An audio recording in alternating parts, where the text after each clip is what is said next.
బాధపడిన భారతవాణి వెలుగులోకి వచ్చిన బతుకమ్మ చీరల స్కామ్ 1000 కోట్ల స్కామ్ లో బీఆర్ఎస్ బినామీలు కూలిన సుంకిశాల మరో కాళేశ్వరంగా మారినటువంటి నాగార్జున సాగర్ ఫేస్ లోకల్ ఇక లేనట్లే స్థానికం మరింత ఆలస్యం 2 నెలల సమయం పడుతుందన్న నిపుణులు జిహెచ్ఎంసీలో ప్రతి ఇంటికి క్యూఆర్ కోడ్ బాధ్యతాయుతంగా పనిచేస్తాం అమ్రాపాలి సర్కార్ భూమిని కబ్జా చేయలేరు అధునాతన ఆర్ఓఆర్ చట్టంలో బదిలించిన వ్యవసాయ శాఖ మంత్రి అమెరికా పర్యటనలో శ్రీధర్ బాబు 5 రోజుల కార్యక్రమంలో 10 కంపెనీలతోటి ఎంఓయు నేడు యువజన కాంగ్రెస్ ఆవిర్భావ దినోత్సవం మంత్రిలో ఘనంగా నిర్వహించినటువంటి శ్రీరుబాబు గారు. మిత్రులందరికీ శుభోదయం. Welcome to morning news. ముఖ్యాంశాలు ఓకే. నీరజ్ కు రజతం, హాకీలో కాంస్యం, ప్యారిస్ ఒలింపిక్స్ లో భారత్ కు ఒకే రోజు 2 పతకాలు, కుస్తీ గెలిచింది నేను ఓడాను, రెజ్లింగ్ కు వినేష్ పాగట్ రిటైర్మెంట్, సంచలన నిర్ణయం తీసుకున్న వినేష్ పరిస్థితిపై దేశమంతా ఆవేదన, రాజ్యసభ చైర్మన్ జగదీప్ ధన్కర్, పాగట్ ను అవమానించినట్లే ప్రతిపక్షాలు. ఏదైతే 2001 నుంచి 2024 వరకు వినేష్ పాగట్ ఏదైతే కుస్తీకి సంబంధించి తన ప్రతిభను ఏదైతే దేశం కోసమే దారపోశానని, నేను కుస్తీ గెలిచింది కానీ నేను ఓడాను, నేను రిటైర్మెంట్ ప్రకటిస్తున్నాను, కుస్తీలో నేను గెలవడం కోసం నా జుట్టు కత్తిరించుకున్నాను, నా డ్రెస్ పొట్టిగా చేసుకున్నాను, ఒక పూట అన్నం కూడా తినకుండా ఉన్నాను, కానీ చివరికి కుస్తీ గెలిచింది నేను ఓడిపోయానని చెప్పడంతో దేశమంతా ఉవ్వెత్తున ఏదైతే వినేష్ పాగట్ కు సంఘీభావం పలకడం జరిగింది. కుస్తే కాదు 150 కోట్ల జనాభాల యొక్క మనసు గెలుచుకున్నావు తల్లి అని చెప్పి అందరూ అంటున్నారు. అదేవిధంగా ప్రతిపక్షాలు ఏవైతే భారతదేశానికి సంబంధించిన ప్రతిపక్షాలన్నీ కూడా వినేష్ పాగట్ కు సంఘీభావంగా నిరసన తెలపడం జరిగింది. దేశానికి సంబంధించిన క్రీడలకు సంబంధించిన శాఖ ఏదైతే ఉందో కనీస పరిజ్ఞానం లేకుండా వినేష్ పాగట్ భవిష్యత్తుకు దూరం జరిగే పరిస్థితిని తీసుకొచ్చిందని, దానికి పూర్తి బాధ్యత ఇండియా క్రీడలకు సంబంధించిన మంత్రిత్వ శాఖ చూడాలని ప్రతిపక్షాలు చెప్పడం జరిగింది. 1000 కోట్ల స్కామ్, బతుకమ్మ చీరల స్కామ్ లో భారీ అవినీతి, బీఆర్ఎస్ లీడర్ల బినామీలే సూత్రధారులు, సూరత్ బి1 నుంచి కిలోల చొప్పున కొనుగోలు, పీసులుగా కట్ చేసి రంగులు అద్దిన వైనం, చీరకు 25 నుంచి 30 రూపాయల వరకు వ్యయం, ప్రభుత్వం నుంచి 200 నుంచి 250 వరకు వసూలు, సెంటిమెంట్ పేరుతో ప్రజాధనం దోపిడీ, స్కీమ్ లోను అవినీతి జరిగిందని ఇప్పటికే సీఎం విమర్శలు, స్కామ్ లెక్కలపై ఆరా తీస్తున్న అధికారులు. Any scheme in Telangana full scam and Telangana. ఏ స్కీమును తెలంగాణ తీసుకున్నా గడిచిన 10 సంవత్సరాల కాలంలో అది పూర్తి స్థాయిలో స్కామ్ గా మారింది అని తెలంగాణ మేధావులు గతంలోనే చెప్పడం జరిగింది. దానికి సంబంధించి ఏదైతే తెలంగాణ ప్రజల సెంటిమెంట్ తోటి ఆటలాడుకున్నారో, తెలంగాణ ప్రజల ఆకాంక్షతోటి బతుకమ్మను ఒక బతుకునిచ్చే తల్లిగా, దైవంగా, పూలతోటి పేర్చుకునే బతుకమ్మకు సంబంధించి చీరలకు సంబంధించిన స్కామ్ ను ఆల్రెడీ బీఆర్ఎస్ కు సంబంధించిన బినామీలే ఏదైతే సూరత్ బి1 రాష్ట్రాలకు సంబంధించిన ప్రదేశాల నుంచి కిలోల చొప్పున కొనుక్కొని వచ్చి వాటికి ప్లేన్ చీరలు కొనుక్కొని వచ్చి వాటికి రంగులద్దిన వైనాన్ని తెలుస్తా ఉన్నది. దీనిలో దాదాపుగా 1000 కోట్ల స్కామ్ నడిచినట్టుగా తెలుస్తుంది. గత 2016-17 నుంచి ఈ స్కీమ్ ప్రారంభమైనప్పటికీ గడిచిన 7 సంవత్సరాల కాలంలో దాదాపుగా 2200 కోట్ల రూపాయలు బతుకమ్మ చీరల పేరు మీద తెలంగాణ రాష్ట్ర ప్రభుత్వం గడిచిన బీఆర్ఎస్ ప్రభుత్వం ఏదైతే చీరలకు సంబంధించిన డబ్బులు ఇవ్వడం జరిగింది. దానిలో దాదాపుగా 50%, దాదాపుగా 1200 కోట్ల రూపాయల స్కామ్ జరిగినట్టుగా ప్రాథమిక అంచనాలు అందుతా ఉన్నాయి. దానికి సంబంధించి బీఆర్ఎస్ ప్రభుత్వం 350 కోట్లు ప్రతి సంవత్సరం రిలీజ్ చేసింది. అందుకు సంబంధించిన స్కామ్ కు సంబంధించిన వివరాలను మనం చూడాలి. 1000 కోట్ల స్కామ్, బతుకమ్మ చీరల పంపిణీ పథకం కొనసాగింది. 7 ఏళ్ల కాలంలో ఈ స్కీమ్ కోసం ప్రభుత్వం 2170 కోట్లు ఖర్చు చేసింది. 1000 కోట్ల మధ్యవర్తులే కొల్లగొట్టినట్టుగా కాంగ్రెస్ ప్రభుత్వం గుర్తించినట్టుగా తెలుస్తుంది.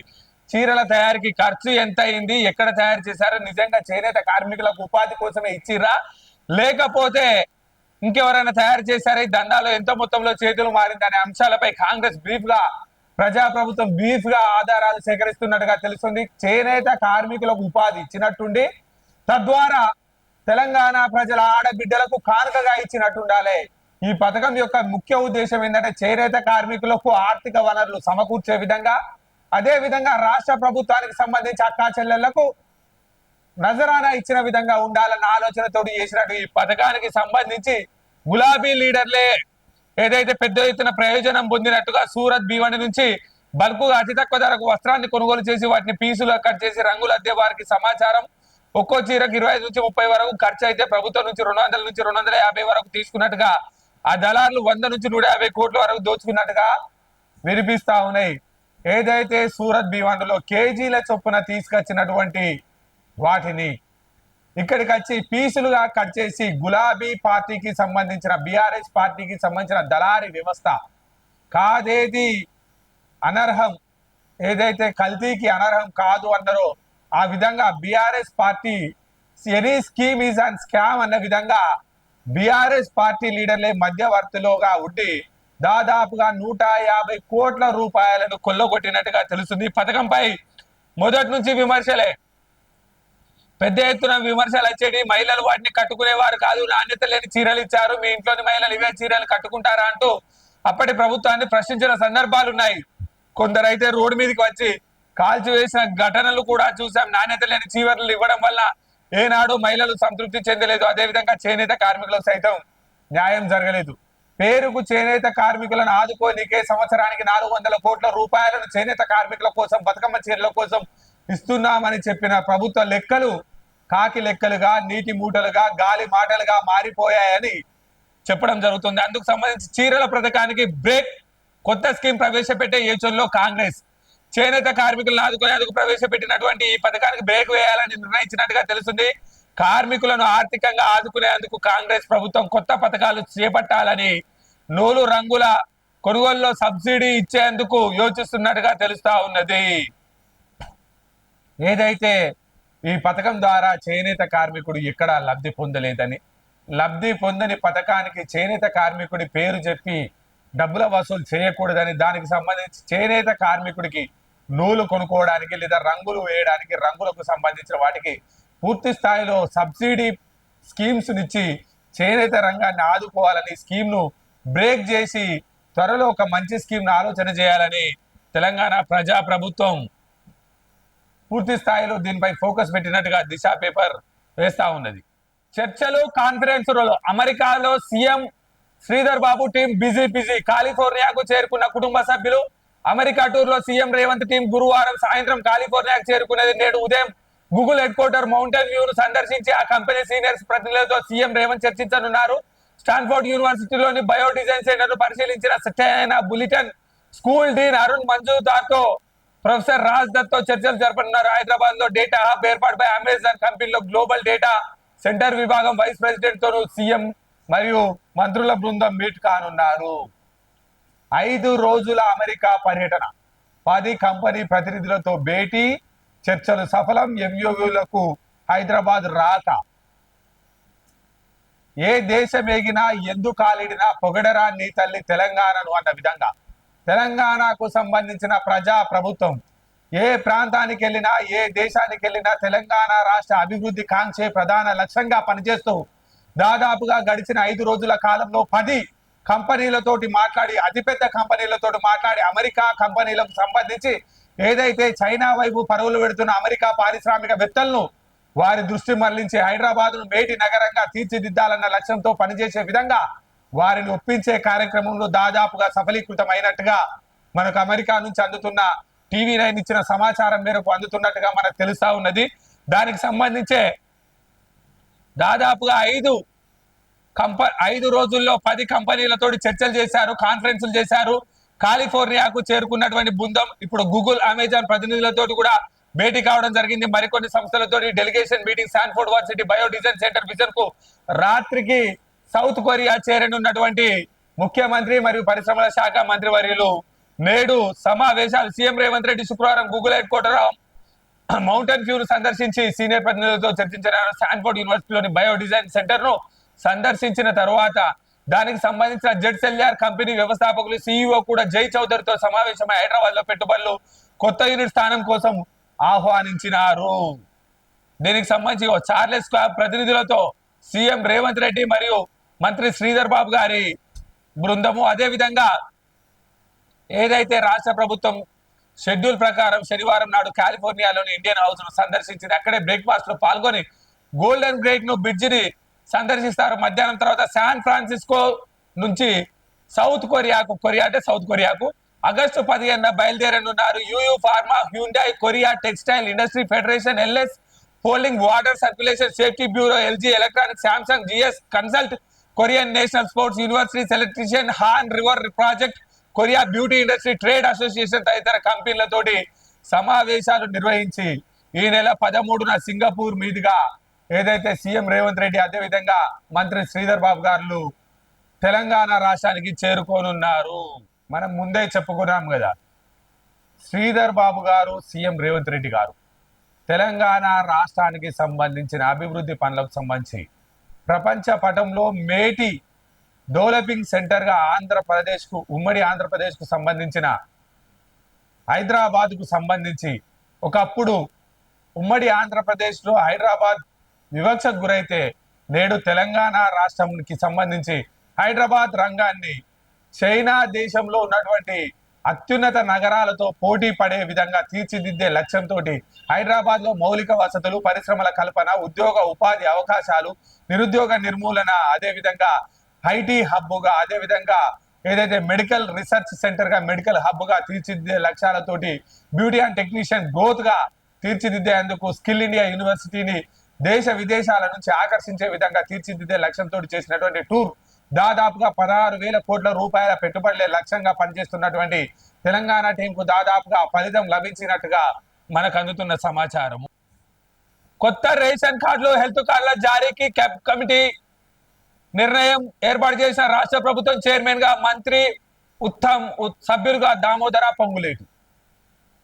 ఏదైతే రేషన్ కార్డు వ్యవస్థకు సంబంధించి చాలా మంది రేషన్ కార్డు ఉంటేనే ఆరోగ్యశ్రీ వర్తిస్తుందని చెప్పి దాదాపుగా 10-12 లక్షలకు సంబంధించిన బోగస్ రేషన్ కార్డులు తెలంగాణ రాష్ట్రంలో కృత్రిమంగా ఉండడం జరిగిందని, వాటికి సంబంధించి ప్రతి ఒక్కరికి హెల్త్ కార్డులు ఇస్తామని, తద్వారా రేషన్ కార్డు విభాగాన్ని వేరే రకంగా నిజమైన అర్హులైన లబ్ధిదారులకు ఏదైతే ఆరోగ్య బీమా పథకానికి సంబంధించి ఏదైతే బిలో పావర్టీ లైన్ ఉన్నటువంటి కార్మిక కుటుంబాలకు రేషన్ బియ్యాన్ని అందియాలని, బియ్యం పక్కదారులు బట్టి ఏదైతే నాణ్యమైన ఆరోగ్య తెలంగాణగా ఉంచాలన్న లక్ష్యంతో రేషన్ కార్డులు, హెల్త్ కార్డులు సపరేట్ గా చేస్తూ వాటికి సంబంధించి ఒక సబ్ కమిటీని ఏర్పాటు చేయడం జరిగింది. పౌర సరఫరాల శాఖ మంత్రిగా ఉన్నటువంటి ఉత్తమ్ కుమార్ రెడ్డి గారు చైర్మన్ గా ఉంటూ దానికి సంబంధించి దామోదర రాజనరసింహ గారు హెల్త్ అదేవిధంగా పొంగులేటి శ్రీనివాస్ రెడ్డి గారిని సభ్యులుగా ఉంటూ సబ్ కమిటీ ఏర్పాటు చేయడం జరిగింది.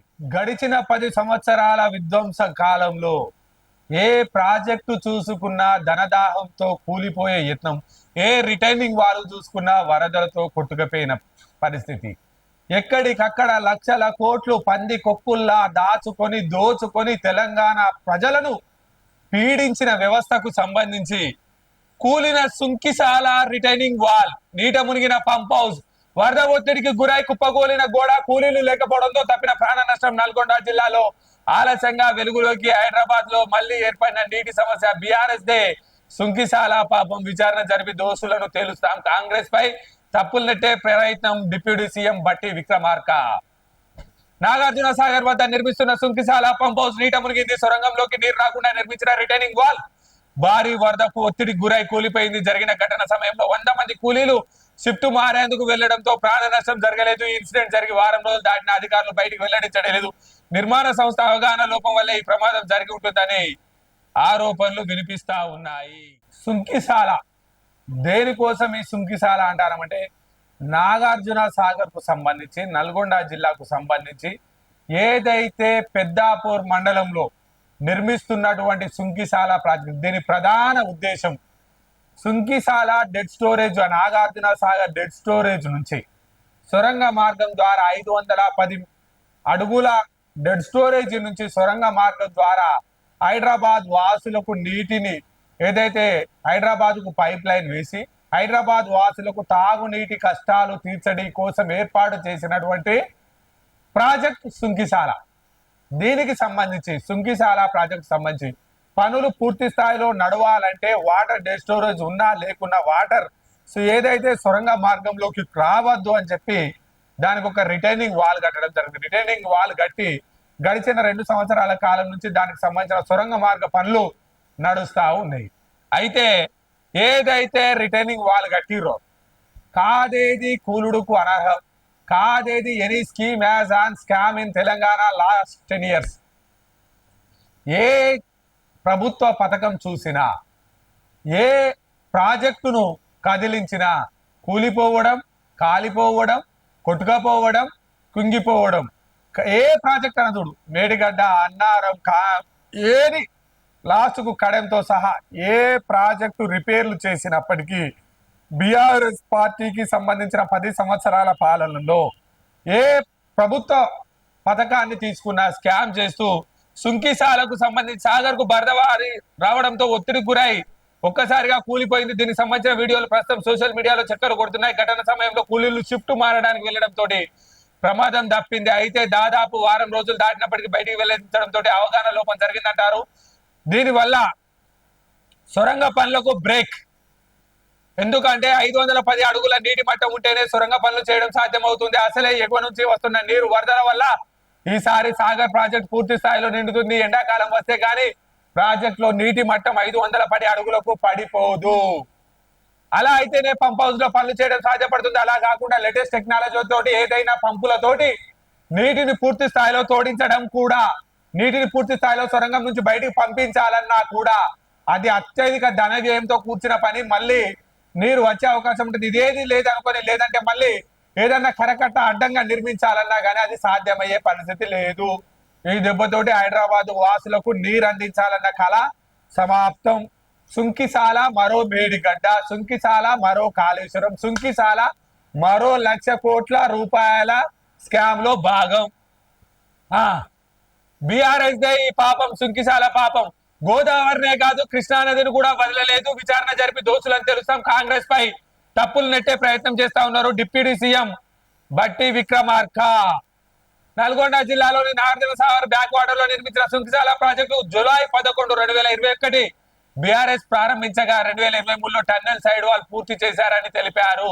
కాళేశ్వరంలోని మేడిగడ్డ, సుందిల్లా, అన్నారం మాత్రమే నాసి రకం అనుకున్నామని, కానీ సుంకిశాల ఘటనతో వాళ్ళు గోదావరినే కాదు కృష్ణానదిని కూడా వదిలిపెట్టలేదని తేటతెల్లమైందని పేర్కొన్నారు. ఓ పత్రిక, టీవీ ఛానల్, సోషల్ మీడియా చేతిలో ఉన్న అని తప్పుడు కథనాలు రాసి మభ్య పెట్టాలని చూస్తే వారికి ప్రజలే బుద్ధి చెప్తామన్నారు.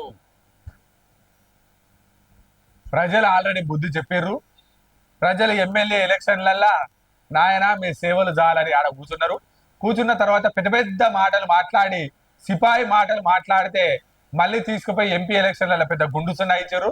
అయినా గాని ప్రాజెక్టుల మీదకి వచ్చి ఫారెన్ టూర్ల తోటి ప్రాజెక్టుల సందర్శన చేసి 50,000 మందితోటి నీళ్ళు ఇస్తామన్న సిపాయి పిట్టల దొర కొడుకు, చిన్న పిట్టల దొర ఇవాళ ఆగస్టు 10 తారీఖు వచ్చిందయ్యా. వారం రోజులు దాటింది. నీ సిపాయి మాటలు ఆన్నే వేయనాయి. నీ కాళేశ్వరం టూరు గంగల కలిసింది. నీ విహార యాత్రలు, విందు యాత్రలు జనాలు చూస్తా ఉన్నారు. సుంకిశాలకు సమాధానం చెప్పు పిల్లగా.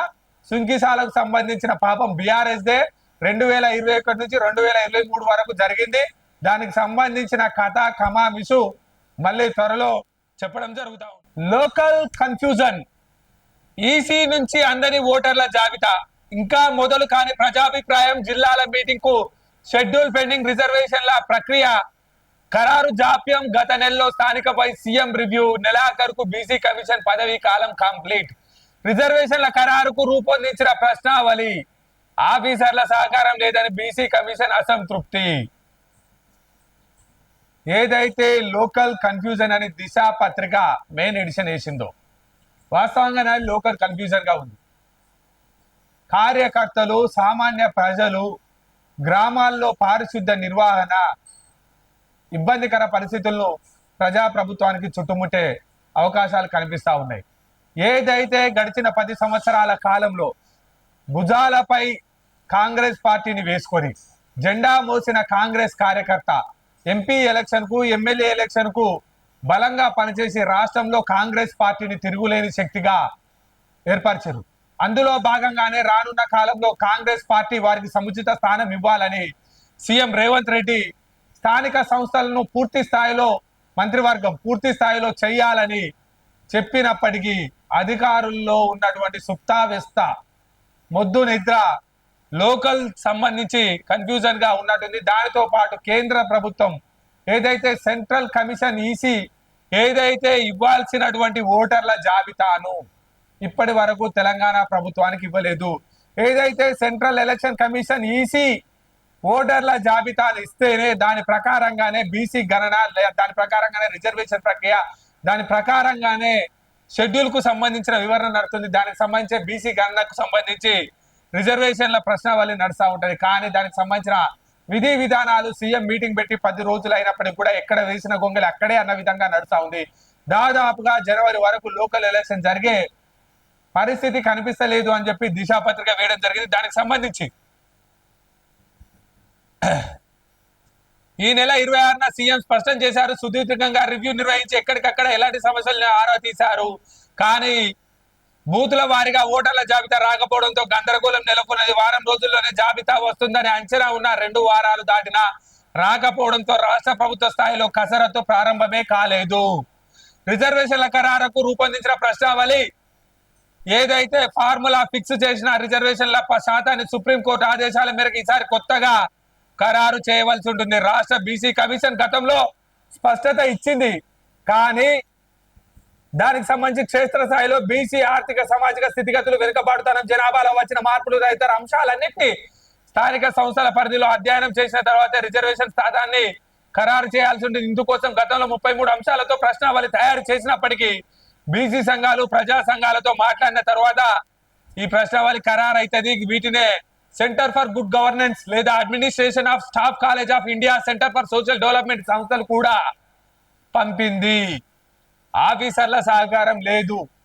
ఏదైతే ప్రజాభిప్రాయానికి కలెక్టర్లు ఇవారకే సిబ్బందిని పంపించి పలుమార్లు లేఖలు పంపించినా కానీ బీసీ కమిషన్ అసంతృప్తి పెడతా ఉంది. కలెక్టర్ల స్థాయిలో ఏదైతే సహకారం లేదని వివిధ ప్రజాప్రతినిధులు పిలిచి ఈపాటికే ప్రజాభిప్రాయ సేకరణ చేపట్టాలని, కానీ దానికి సంబంధించి బీసీ కమిషన్ చైర్మన్ చెప్పినట్టుగా ఉంది. ఎన్నికల సంఘం నుంచి బూతుల వారిగా ఓటర్ల జాబితాకు బీసీ కమిషన్ కు చేపట్టవలసిన ప్రజా సేకరణ ప్రోగ్రాం కు సంబంధం లేకుండా సమాంతరంగా జరగవచ్చన్నది బీసీ కమిషన్ వాదన.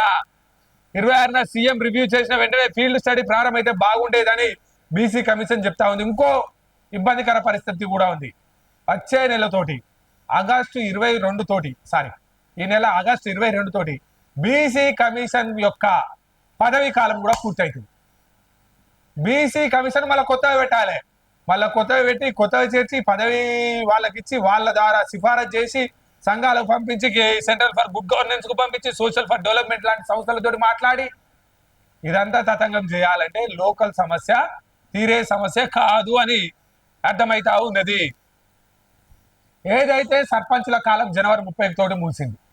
అప్పటి నుంచి ఇప్పటి వరకు 6 నెలల పీరియడ్ అయిపోయింది. మళ్ళీ నెల కూడా ఎక్స్ట్రా అయిపోయింది. ఏదైతే ఎంపీడీసీలు, జెడ్పీడీసీలకు సంబంధించి వారి పదవీ కాలం కూడా దాదాపుగా ముగిసి 2 నెలల కాలం కావస్తా ఉన్నది. ఏదైతే ఎన్నికల్లో పార్టీని భుజాన వేసుకున్నటువంటి వారు వార్డు మెంబర్ మొదలు జెడ్పీ చైర్మన్ వరకు అవకాశాల కోసం కాంగ్రెస్ కార్యకర్తలు ఎదురు చూస్తున్నారు. ఎమ్మెల్యే చుట్టూ చక్కర్లు కొడుతున్నారు. ఇంకోవైపు కేంద్ర ఫైనాన్స్ కమిషన్ నుంచి రావాల్సిన గ్రాంట్లు విడుదలయ్యే దాంట్లో లీగల్ చెక్కుల పైన ప్రభుత్వం దృష్టి పెట్టింది. ఎక్కువ కాలం స్పెషల్ ఆఫీసర్ పాలనలో ఉండడం వల్ల మనకు ఇబ్బందికర పరిస్థితి ఉంటుందని రేవంత్ రెడ్డి సుదీర్ఘంగా సమీక్ష చేసినప్పటికి కూడా ఎక్కడ వేసిన గొంగలి అక్కడే అన్న చందంగా మారుతా ఉన్నది. ప్రతి ఇంటికి క్యూఆర్ కోడ్, జిహెచ్ఎంసీలో ఆ కోడ్ ఆధారంగానే అన్ని సర్వీసులు. అమ్రాపాలి చెత్త సేకరణ సమస్యకు చెక్ పెట్టచ్చు. ప్రజల మేలు కోసమే జిఐఎస్ సర్వే, అందరూ సహకరించాలి. ప్రాపర్టీ ట్యాక్స్ పై ప్రభుత్వమే నిర్ణయం తీసుకుంది. జిహెచ్ఎంసీ హెడ్ ఆఫీస్ లో commissioner press meet. Geographic information system GIS సర్వేతో ప్రజలకు మేలు జరుగుతుందని, ఈ సర్వే అనంతరం ప్రతి ఇంటికి యూనిక్ కోడ్ ఐడి నెంబరు తో పాటు క్యూఆర్ కోడ్ తరహాలో బోర్డును ఏర్పాటు చేస్తామని జిహెచ్ఎంసీ కమిషనర్ అమ్రాపాలి తెలిపారు. ఈ బోర్డు ఆధారంగా ప్రతి ఇంటికి సేవలు అందించడం జరుగుతుందని, మరింత సులభతరం అవుతుందని చెప్పారు. గురువారం జిహెచ్ఎంసీ హెడ్ ఆఫీస్ లో ఆమె నిర్వహించిన ప్రెస్ మీట్ లో అమ్రాపాలి మాట్లాడారు. గ్రేటర్ హైదరాబాద్ వాసులకు మెరుగైన సేవలు అందించడంతో పాటు పట్టణ ప్రణాళిక వనరులను నిర్వహణకు మెరుగుపరచడంపై దృష్టి సారించినట్లుగా జిఐఎస్ సర్వే ఎంతో ఉపయోగపడుతుందని చెప్పారు. ఏదైతే ప్రతి ఇంటికి చెత్త సేకరణతో పాటుగా ట్యాక్స్ వసూలుతో పాటుగా ప్రతి ఇంటికి డెవలప్ బెనిఫిట్మెంట్స్ కు సంబంధించి అర్హులను గుర్తించడానికి ఏదైతే ఇప్పుడు గూగుల్ పే, ఫోన్ పే లాగా ఏదైతే స్కానర్ ఉందో ఆ విధంగా ప్రతి ఇంటికి ఒక క్యూఆర్ కోడ్ ని ఇస్తామని, దాని ద్వారా ఎవరైతే చెత్త సేకరణ చేసిరు, చెత్త సేకరణ చేయలేదు, తడి చెత్త, పొడి చెత్త, వారికి సంబంధించిన ఏదైతే విద్యుత్ బకాయిలు, వాటికి సంబంధించిన జిహెచ్ఎంసీకి రావాల్సిన బకాయిలు, జిహెచ్ఎంసీ వారికి ఇవ్వాల్సిన బకాయిలకు సంబంధించి 5 సర్కిల్లో GIS సర్వే ప్రారంభం చేస్తామని చెప్పారు. ఇప్పటి వరకు దాదాపుగా 130 కిలోమీటర్ల వేర డ్రోన్ సర్వే పూర్తయిందని, త్వరలో 1,40,200 ప్లాట్స్ డిజిటలైజేషన్ చేస్తామని, ప్రతి ఆస్తికి డిజిటల్ అడ్రస్ ఇస్తామని, ప్రతి ఇంటికి ఒక క్యూఆర్ కోడ్ ఇస్తామని చెప్పడం జరుగుతుంది. ఈ దేశానికే మోడల్ గా హైదరాబాద్ కు సంబంధించిన జిహెచ్ఎంసీని, గ్రేటర్ హైదరాబాద్ ను విస్తరింపేలా చేస్తామని, ప్రతిరోజు 24 గంటలు ప్రతి క్షణం కష్టపడి జిహెచ్ఎంసీని అత్యాధునికంగా ఆధునిక అంగులతోటి ఒక డిజిటలైజేషన్ హైదరాబాద్ గా తీర్చిదిద్దుతామని ఏదైతే జిహెచ్ఎంసీ కమిషనర్ ఉన్నారో అమ్రాపాలి గారు చెప్పడం జరిగింది. ఇకపోతే కాదేది కబ్జా కనర్హం గడిచిన 10 సంవత్సరాల కాలంలో అటువంటి పరిస్థితి నుంచి సర్కారు భూమిని కబ్జా చేయాలంటే భయంతో వనకాలే అనే విధంగా కొత్త ROR చట్టాన్ని తీసుకురాబోతుంది భూమాత ద్వారా. ధరణి పోర్టల్లో ఉన్న దరిద్రాన్ని బంగాళాఖాతంలో పారేసి దానికి సంబంధించి దాని ఆధారంగా ఇవ్వాల్సిన మార్గదర్శకాల్లో కఠినమైన నిబంధనలు పెట్టనున్నారు. ప్రభుత్వ భూములను అడ్డుకోవడంతో పాటు దేవాదాయ అటవీ భూములు, ఇతర సర్కార్ భూములు అన్యాక్రాంతం కాకుండా పక్కా ప్రణాళికతో సర్కార్ ముందుకు వెళ్తుంది. ఇప్పటికే ధరణి పోర్టల్ వచ్చాక సర్కార్ భూములు పట్టా భూములుగా మారినట్లు గుర్తించిన వీటితో పాటు వక్కు, ఎండోమెంట్, ఫారెస్ట్ ల్యాండ్స్ కూడా గతంలో రికార్డులో ఉన్నంత ఇప్పుడు ధరణి పోర్టల్లో లేవని తేల్చారు. ఇప్పుడు వీటన్నిటిని సరిచేస్తూ కొత్త ROR చట్టం చేశాక పోర్టల్ పూర్తిగా అప్డేట్ చేసి పేరు మార్చనున్నారు. జియోగ్రాఫిక్ ఇన్ఫర్మేషన్ సిస్టమ్ మ్యాపింగ్ చేయనున్నారు. అదేవిధంగా సర్వే మ్యాప్ లో స్పష్టంగా ప్రభుత్వ భూమి అని తెలిసే విధంగా మార్కింగ్ ఇచ్చేందుకు చర్యలు చేపడతా ఉన్నారు. కేటగిరీలకి వారిగా స్పెషల్ రికార్డులు చేపట్టనున్నారు. ప్రభుత్వ భూముల పట్టాను చేసిన ధరణి ప్రభుత్వ భూములు ఏవైతే ఉన్నాయో ప్రైవేట్ వ్యక్తులు కాసులు ఇస్తే భూ ప్రక్షాళన సమయంలో ధరణి తెచ్చిన సమయంలో వాటిని పెత్తందారి వ్యవస్థకు పట్టాలుగా చేశారు. వాటిని తిరిగి స్వాధీనం చేసుకుంటాం. ప్రభుత్వ భూమి పరిరక్షణ కోసం ప్రభుత్వం పనిచేస్తుందని చెప్పడం జరుగుతా ఉన్నది. కొత్త రెవెన్యూ యాక్ట్ ప్రకారం గత సర్కార్లో జరిగిన తప్పులు జరగనీయమని చెప్పి రాష్ట్ర వ్యవసాయ శాఖ, కేంద్ర వ్యవసాయ శాఖ కిసాన్ కాంగ్రెస్ ఉపాధ్యక్షుడుగా ఉన్నటువంటి కోదండరెడ్డి చెప్తా ఉన్నారు. భూస్వామ్య విధానం రావద్దని ఆనాడు ఇందిరాగాంధీ పేదలకు భూ పంపిణీ ప్రారంభించారని తెలుస్తుంది. భూస్వామ్య విధానాన్ని మళ్ళీ తీసుకురావాలని గత బీఆర్ఎస్ ప్రభుత్వం ప్రయత్నించిందని మండిపడ్డారు. గత బీఆర్ఎస్ పాలనలో ధరణిలో చాలా అవకతవకలు జరిగాయని, పేదలు భూములు కోల్పోయారని, పకడ్బందీగా కొత్త రెవెన్యూ యాక్ట్ ఉంటుందని, ప్రభుత్వంలో జరిగిన తప్పులు ఇప్పుడు జరగనీయమని చెప్పి కోదండరెడ్డి గారు చెప్పడం జరుగుతా ఉన్నది. Harish Rao at the rate of అబద్ధాల కోరు. ఏదైతే హరీష్ రావు సర్పంచుల వ్యవస్థను పట్టించుకుంటలేరు, కార్మికులకు సంబంధించిన జీతభత్యాలు ఇస్తలేరు, సర్పంచుల పెండింగ్ బిల్లులను ఎందుకు ఇవ్వడం లేదని హరీష్ రావు అంటున్నాడు. హరీష్ రావుకు మంత్రి సీతక్క సర్పంచుల పదవీ కాలం పూర్తి అయ్యే సమయానికి తెలంగాణ రాష్ట్ర ఖజానాలో దాదాపుగా 17,563 కోట్ల రూపాయల నగదు నిల్వలున్నాయి. కానీ సర్పంచులకు ఇవ్వాల్సిన 11,000 కోట్ల రూపాయలకు సంబంధించి 5,450 కోట్లు మాత్రమే రిలీజ్ చేసి మిగతా దాదాపుగా 5,800 కోట్ల రూపాయలను ఎందుకు ఇవ్వలేదు? మీరు ఆనాడే సర్పంచులకు బకాయిలకు సంబంధించి 5,800 కోట్ల రూపాయలను కనుక ఇచ్చినట్లయితే ప్రభుత్వ కాల పరిమితి ముగియక ముందే సర్పంచులకు రావాల్సిన అన్ని బిల్లులు పూర్తి స్థాయిలో వచ్చేవి కదా. దొంగ అన్న చందంగా ఎందుకు చేస్తున్నారు? Harish Rao at the rate of అబద్ధాల కోరు అని సీతక్క చెప్పడం జరిగింది. 10 ఏళ్ళు అధికారంలో ఉండి పంచాయతీలను ఎందుకు పట్టించుకోలేదు? ప్రజాసేవకు వచ్చిన సర్పంచులను ఆత్మహత్యలు చేసుకునేలా చేశారు. అధికారం పోయిందన్న అక్కస్తోనే సర్కారుపై విమర్శలని ఫైర్. అప్పుడు సర్పంచుల బిల్డింగ్లు పెండింగ్ లో పెట్టి ఇప్పుడు సానుభూతి పలకలా. హరీష్ రావు అద్భుతంగా అబద్ధాలను నటిస్తా ఉన్నారు. ఆదివాసి గూడాల అభివృద్ధి నిజమైన అభివృద్ధి అని, అందుకోసం ప్రతిరోజు పైసా కూడా చేసి ఒక్కో బిల్లును పారదర్శకంగా చేస్తున్నామని చెప్పడం జరుగుతూ ఉంది. హరీష్ రావుకు సర్పంచుల బిల్లులు పెండింగ్ సంగతి తెలుసు, కానీ ఆర్థిక మంత్రిగా చేసినటువంటి హరీష్ రావుకు సర్పంచులకు డబ్బులు ఇవ్వాలన్న విషయం తెలియదా అని సూటిగా స్పష్టంగా హరీష్ రావును సీతక్క అడగడం జరిగింది. దాంతో పాటు బీఆర్ఎస్ ప్రభుత్వంలో నిర్లక్ష్యానికి గురైన పంచాయతీలను బాగు చేసేందుకు తమ ప్రభుత్వం కృషి చేస్తుందని దాదాపుగా ఇప్పటి వరకు 431 కోట్ల 15వ ఆర్థిక సంఘం నిధులతో పాటు 323 కోట్ల సిడిపి నిధులను గ్రామ పంచాయతీలకు విడుదల చేశామని, అదే విధంగా ఇంతకు ముందే మొన్న మధ్యలో పారిశుద్ధ కార్మికుల జీతాలకు సంబంధించి 151.54 కోట్ల రూపాయలను కూడా విడుదల చేశామని చెప్తా ఉన్నారు. ఆదివాసుల జీవనోపాధి పద్ధతులకు సాధికారత సాధనలో సమస్యలు వ్యూహాలు అనే అంశాలపై నిర్వహిస్తున్న 2 రోజుల అంతర్జాతీయ సదస్సుకు ఆమె హాజరై గత కొన్నేళ్లుగా ఆత్మగౌరవం కోసం ఆదివాసులు పోరాటం చేస్తున్నారని, వారి పోరాటం గ్రామ పంచాయతీల ద్వారా సాధికారత వస్తుందని, హరీష్ రావు చెప్పే అబద్ధాలతోటి సర్పంచుల కడుపు నిండదని, పనిచేసి చూపిస్తేనే సర్పంచుల పని కడుపు నిండుద్దని సీతక్క హరీష్ రావుకు గట్టిగా కౌంటర్ ఇవ్వడం జరిగింది. ఏ కూటమిలో లేనందువల్లే ఎంపీ సీట్లు రాలే మాజీ మంత్రి శ్రీనివాస్ గౌడ్.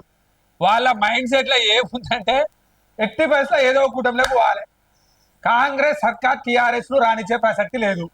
కాబట్టి వాళ్ళ కవితక్క జైలు నుంచి రావాలి, వాళ్ళ కేసీఆర్ జైలుకు ఓడు బంద్ కావాలి.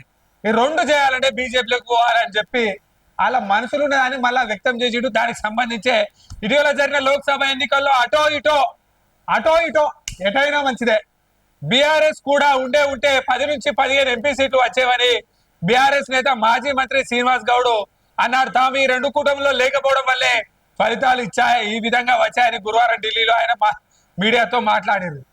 100% బీఆర్ఎస్ పార్టీ బీజేపీలో కలుస్తుంది, కానీ ఎందుకు కలుస్తలేదు, బీఆర్ఎస్ లో కలవనికి గల, బీజేపీలో కలవకపోవడానికి గల ఆలస్యానికి గల కారణం ఏందో చెప్పాలా? త్వరలోనే ఢిల్లీలో సార్వత్రిక ఎన్నికలు, ఎమ్మెల్యే ఎన్నికలు జరగనున్నాయి.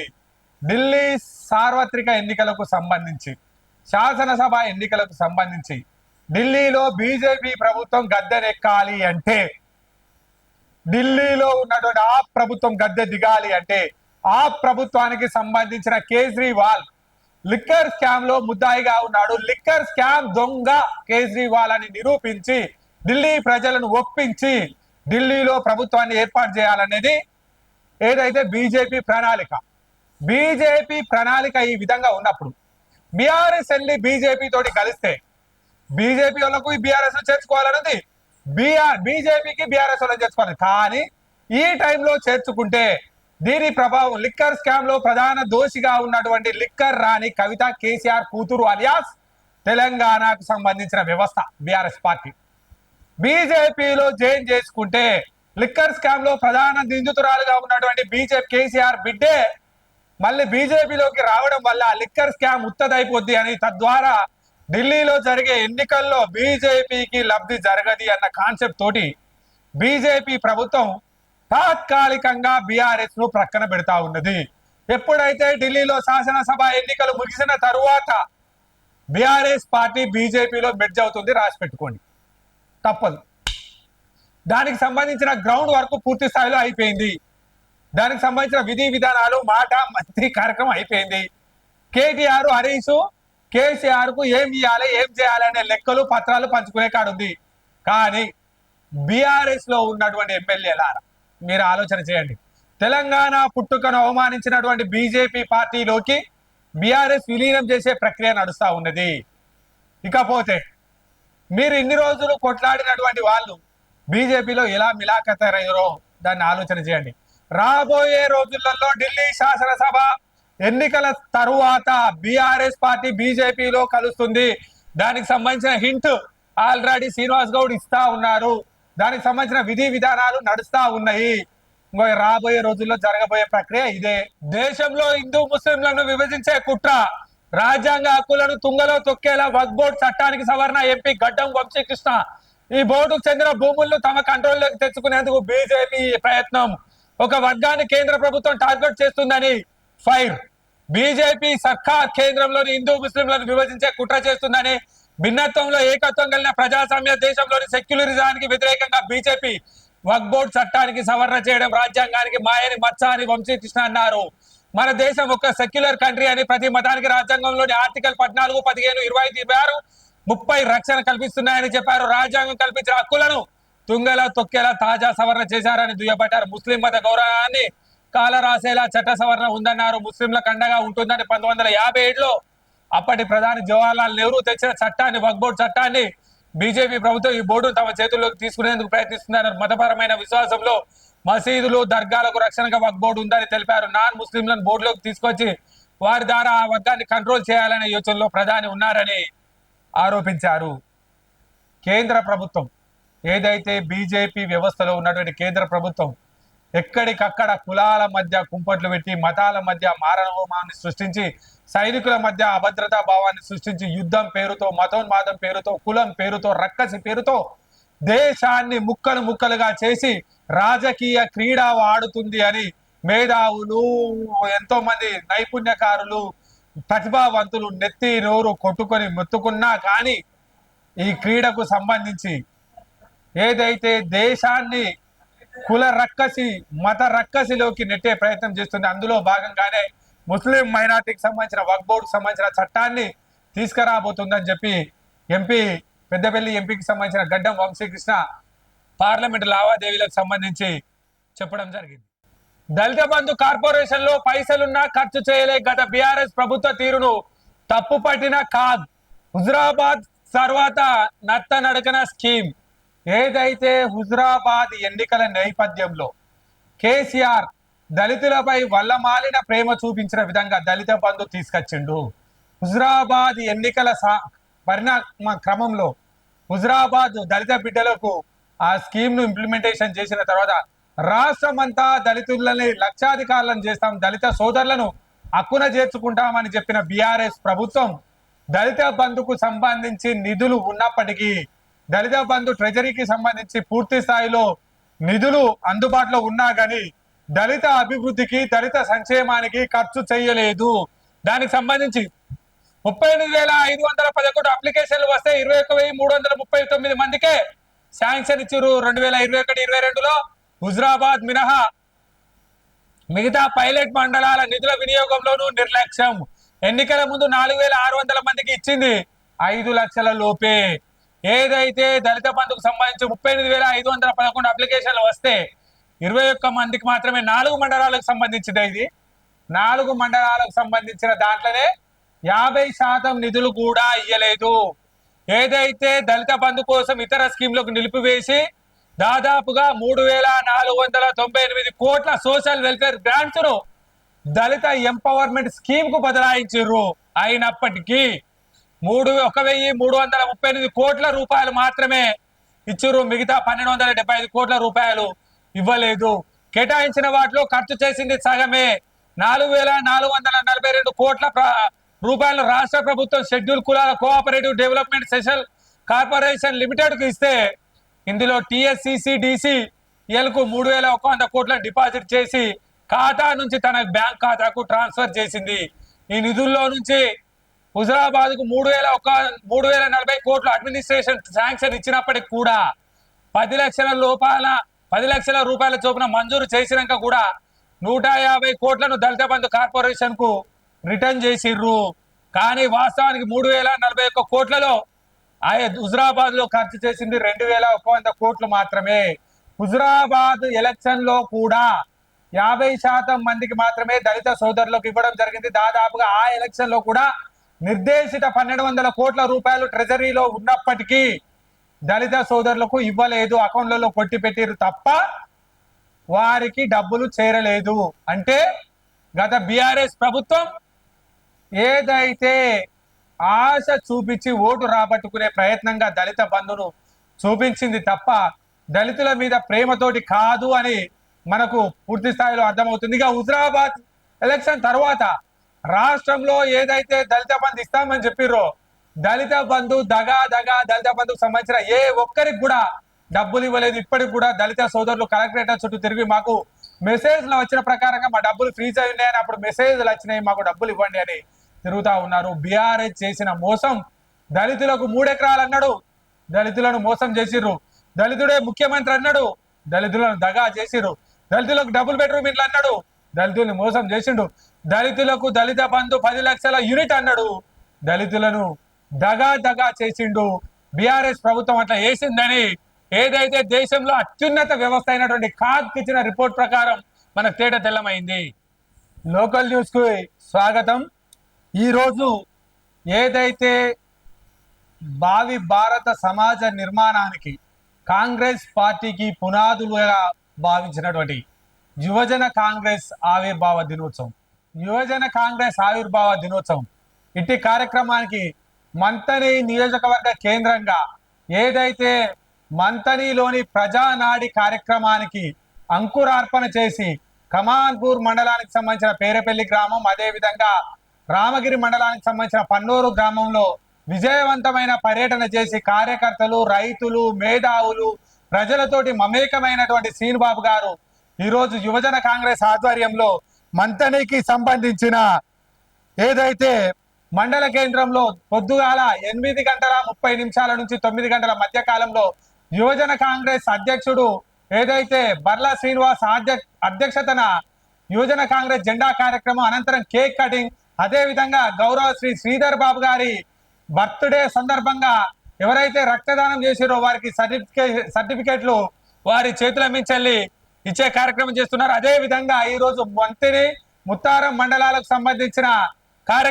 పలు కార్యక్రమంలో పాల్గొని జననాడి కార్యక్రమంలో పాల్గొని జనాలకు అందుబాటులో ఉండి వారి సమస్యలు తీర్చే కార్యక్రమంలో శ్రీనుబాబు గారు, యువనేత శ్రీనుబాబు గారు ఉంటారని చెప్పడం జరిగింది.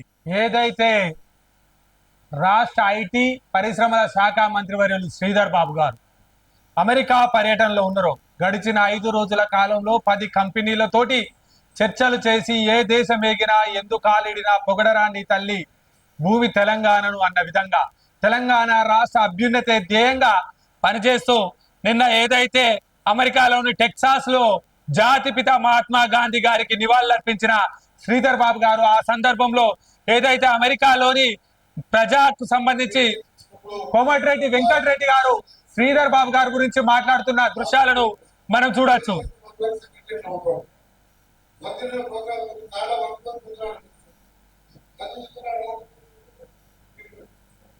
దేశంలో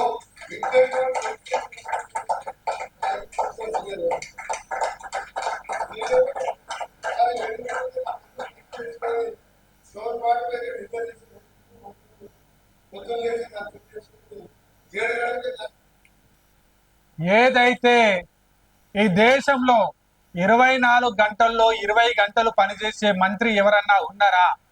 ఆ మంత్రి ఎవరు అంటే తెలంగాణకు సంబంధించిన ఐటీ శాఖ మంత్రివర్యులని కోమటిరెడ్డి వెంకరెడ్డి గారు చెప్పడం జరిగింది. దానితో పాటుగా ఐటీ మంత్రి అంటే ఇన్ఫర్మేషనల్ టెక్నాలజీ కాదు, ఇంటెలిజెంట్ గా పనిచేసేటువంటి నాయకుడు శ్రీధర్ బాబు గారని సహచర మంత్రివర్గం నుంచి కోమటిరెడ్డి వెంకరెడ్డి గారు చెప్పడం జరిగింది. అదే విధంగా గతంలో కూడా సీఎం రేవంత్ రెడ్డి పలు సందర్భాలలో శ్రీధర్ బాబు గారి గొప్పతనం, ఔన్నత్యం, ప్రజల కోసం పడే ఆరాటం గురించి చెప్పడం జరిగింది. ఇకపోతే హైదరాబాద్ కు సంబంధించి మరో దిగ్గజ సంస్థ రాబోతుంది. రాష్ట్ర ప్రపంచం ఖ్యాతికి అందించిన చార్లెస్ శ్వాబ్ పెట్టుబడులు పెట్టడానికి కాంగ్రెస్ జట్టు ఇతర సంస్థల్లోనూ సీఎం మరియు శ్రీధర్ బాబు గారు వారితో పాటుగా ఏదైతే చర్చలు చేయడం జరిగింది దానికి సంబంధించిన కథనాన్ని మనం చూడవచ్చును. ఇకపోతే ఒక మహిళలు మనం ఎక్కడనో చూస్తా ఉన్నాం, అక్కడో అద్భుతాలు సృష్టించే మహిళా లోకం కనబడతా ఉంది. మహిళలు సాధారణంగా మనం పామును చూస్తే భయపడతాం. అటువంటి ఒక పామును ఒక మహిళ ఏ విధంగా చాకచక్యంతో తీసుకుందో మనం చూడొచ్చు. దానికి సంబంధించిన విజువల్స్ చూడండి. సో ఇక్కడ కంప్యూటర్లో కాడికి ఒక పాము వచ్చింది. ఆ పాము ఆ మహిళ పేపర్ తీస్తున్నంత ఈజీగా తీస్తా ఉన్నది. చూడండి ఒకసారి.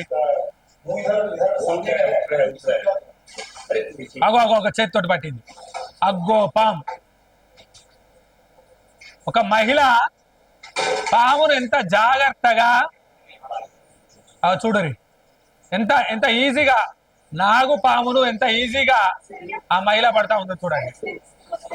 ఎంత ఈజీగా ఒక సింపుల్ గా ఒక పెన్ను తీసినంత ఈజీగా కంప్యూటర్ లో చిక్కిన పాము. అమ్మా నీకో దండం, నువ్వు మామూలు తల్లి కాదు తల్లి, నీకో దండం. నువ్వు ఇట్లా ఆఫీస్ లో పామును ఇంతమంది ఉండగా కూడా ఈజీగా బట్టి తీస్తాను అంటే నీకు నిజంగానే దండం తల్లి. వైనాల రాజు న్యూస్ ఛానల్లో అరుదైన ఘటనగా చూపించవచ్చు. మనం ఆ పామును ఎంత చాకచక్యంగా బట్టి ఆ మహిళ కవర్లో వేస్తుందో చూడండి. అగ్గో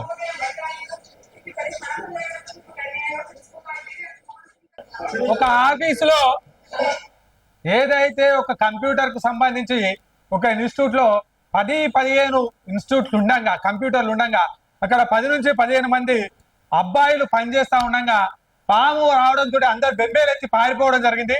దానికి సంబంధించి ఒక మహిళ వచ్చి ఆ పామును సింపుల్ గా ఇట్లా పెన్ను పేపర్ తీసినట్టు ఈజీగా ఇట్లా తీసి ఇట్లా పట్టుకొని వచ్చి అది అటు ఇటు ఆడిస్తా ఉంటా కూడా దాన్ని చాకచక్యంగా పట్టి కవర్లో వేయడం జరిగింది.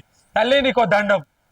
ఇకపోతే కమాన్పూర్ కు సంబంధించి బాధితునికి ఫోన్ అప్పగించిన కమాన్పూర్ ఎస్ఐ, సెల్ ఫోన్ పోగొట్టుకున్న బాధితునికి Kamanpur SI Mamidala Chandrashekar cell phone అందించారు. గురువారం నాడు రొంపుకుంట గ్రామానికి చెందిన తాళ్ల వెంకటస్వామి అతను మొబైల్ ఫోన్ కమాన్పూర్ లో ఎక్కడో వేసుకోవడంతో అటు విషయాన్ని కమాన్పూర్ పోలీస్ స్టేషన్ లో ఫిర్యాదు చేశాడు. వారు సిఐఆర్ పోర్టల్ లో వివరాలు నమోదు చేసి ఫోన్ గుర్తించి గురువారం రోజున 15,000 రూపాయల విలువ చేసే ఫోన్ ను గుర్తించి బాధితునికి ఇవ్వడం జరిగింది. కమాన్పూర్ ఎస్ఐ గారికి సంబంధించి విధి నిర్వహణలో 24 గంటలు చాకచక్యంగా పనిచేస్తూ క్రైమ్ రేటు తగ్గించిన ఎస్ఐగా గుర్తింపు పొందాడు. అందరితోటి మృదు స్వభావంగా ఉండి top to bottom Kamanpur police station ప్రజల మనస్సు దోచుకుంటుందని మనం వైనాల రాజు న్యూస్ ఛానల్ ద్వారా చెప్పడం జరుగుతా ఉంది. ఇంతటితో లోకల్ న్యూస్ కు సమాప్తం.